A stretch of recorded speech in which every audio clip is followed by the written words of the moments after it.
അപ്പോൾ തൃശ്ശൂർ കോടാലി കടമ്പോട് എന്ന് പറയുന്ന സ്ഥലത്ത് നിന്നും വളരെ സങ്കടപ്പെടുത്തുന്ന ഒരു വാർത്ത ഇന്ന് കേൾക്കാൻ വേണ്ടി സാധിച്ചു. 2 കുട്ടികളാണ് പാമ്പിൻ്റെ കടിയേറ്റത് എന്നുള്ളതാണ്. അൽജോ എന്ന് പറയുന്ന 8 വയസ്സുകാരൻ പാമ്പിൻ്റെ കടിയേറ്റ് ഹോസ്പിറ്റലിൽ എത്തുന്നതിന് മുന്നേ തന്നെ മരണപ്പെട്ടു എന്നുള്ള സങ്കടകരമായ ഒരു വാർത്ത. അവൻ്റെ ജ്യേഷ്ഠനായ അനോജ് 10 വയസ്സ് ഇപ്പോൾ തൃശ്ശൂർ അപ്പോളോ ഹോസ്പിറ്റലിൽ ചികിത്സയിൽ കഴിയുകയാണ്.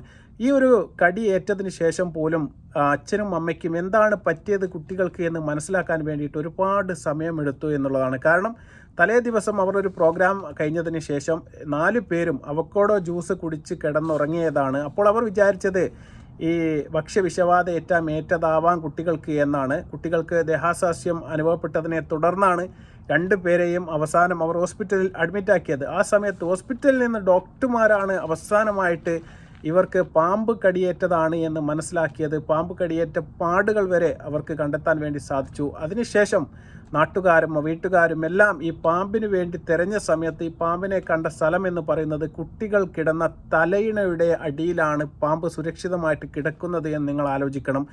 വലിയ ഒരു പ്രശ്നം തന്നെയാണ്. കാരണം ഈ ഒരു സമയം എന്ന് പറയുന്നത് കേരളത്തിൽ നല്ല ചൂടാണ്. എല്ലാ പ്രദേശങ്ങളിലും, കാടില്ലാത്ത പ്രദേശങ്ങളിലും ഉള്ള പ്രദേശങ്ങളിലും എല്ലാം നല്ല ചൂടാണ്.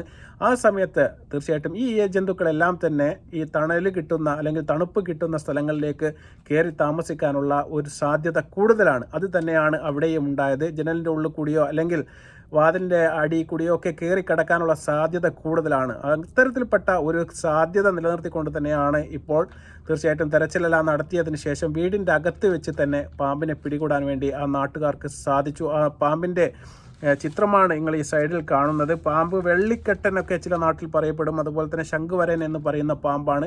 നല്ല വിഷമുള്ള പാമ്പാണ് എന്ന് തന്നെയാണ് അറിവുള്ളവർ, ഈ മേഖലയിൽ പരിചയമുള്ള ആൾക്കാരെല്ലാം പറയുന്നത്. ആ ഒരു കുട്ടിയുടെ ജീവൻ ഇപ്പോൾ നഷ്ടപ്പെട്ടിരിക്കുകയാണ്.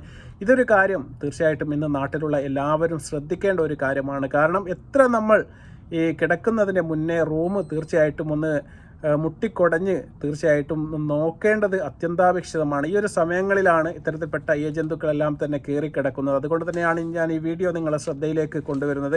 വളരെ സങ്കടപ്പെടുത്തുന്ന ഒരു വാർത്തയായിപ്പോയി. തീർച്ചയായിട്ടും 8 വയസ്സ് മാത്രം പ്രായമുള്ള, ഞാൻ പറഞ്ഞതുപോലെ തന്നെ അൽജോ എന്ന് പറയുന്ന മകൻ ഇപ്പോൾ നമ്മുടെ നാടിനോട് വിട പറഞ്ഞിരിക്കുകയാണ്. ഒരു നാടിനെ മൊത്തം തീർച്ചയായിട്ടും സങ്കടത്തിലാഴ്ത്തിയാണ് ആ മകൻ്റെ ഒരു യാത്ര എന്ന് പറയുന്നത്. അനോജ് എന്ന് പറയുന്ന 10 വയസ്സുകാരൻ തീർച്ചയായിട്ടും ഇപ്പോൾ അപകടനില തരണം ചെയ്തിരിക്കുന്നു എന്നാണ് മനസ്സിലാക്കാൻ വേണ്ടി സാധിക്കുന്നത്. തൃശ്ശൂർ അപ്പോളോ ഹോസ്പിറ്റലിലാണ് തീർച്ചയായിട്ടും ആ മകൻ ഇപ്പോൾ കഴിയുന്നത്. തീർച്ചയായിട്ടും ഇത്തരത്തിൽപ്പെട്ട കാടിനടുത്തൊക്കെ തീർച്ചയായിട്ടും താമസിക്കുന്ന ആൾക്കാർ തീർച്ചയായിട്ടും ഒന്ന് ശ്രദ്ധിക്കേണ്ടത് അത്യന്താപേക്ഷിതമാണ് എന്നാണ് എനിക്കതിനെക്കുറിച്ച് പറയാനുള്ളത്.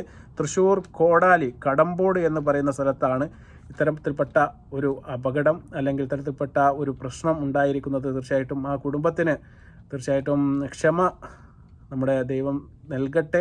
അതുപോലെ തന്നെ തീർച്ചയായിട്ടും ആ മകന് എത്രയും പെട്ടെന്ന് ജീവിതത്തിലേക്ക് തിരിച്ചു വരാൻ വേണ്ടി കഴിയട്ടെ എന്ന് മാത്രമേ നമുക്ക് പ്രാർത്ഥിക്കാനുള്ളൂ. ഇത്തരത്തിൽപ്പെട്ട കാര്യങ്ങൾ അടുത്തിടെ ഒരുപാട് വിവരങ്ങൾ നമുക്ക് സമൂഹ മാധ്യമങ്ങളിലും ടി വിയിലും എല്ലാം കാണാൻ വേണ്ടി സാധിക്കും. അതുകൊണ്ട് തന്നെയാണ് ഈ വീഡിയോ നിങ്ങളെ ശ്രദ്ധയിലേക്ക് കൊണ്ടുവന്നത്. തീർച്ചയായിട്ടും ഈ വീഡിയോ നിങ്ങൾ പരമാവധി ഷെയർ ചെയ്യുക. കാരണം ഇത്തരത്തിൽപ്പെട്ട പ്രദേശങ്ങളിലൊക്കെ ഇത്തരത്തിൽപ്പെട്ട ജന്തുക്കൾ തീർച്ചയായിട്ടും ഈ സമയത്ത് വീടുകളിൽ അകത്തേക്കൊക്കെ കയറി താമസിക്കാനുള്ള സാധ്യത കൂടുതലാണ്. വീണ്ടും നല്ലൊരു വീഡിയോയുമായി കാണുന്നതുവരെ നന്ദി, നമസ്കാരം.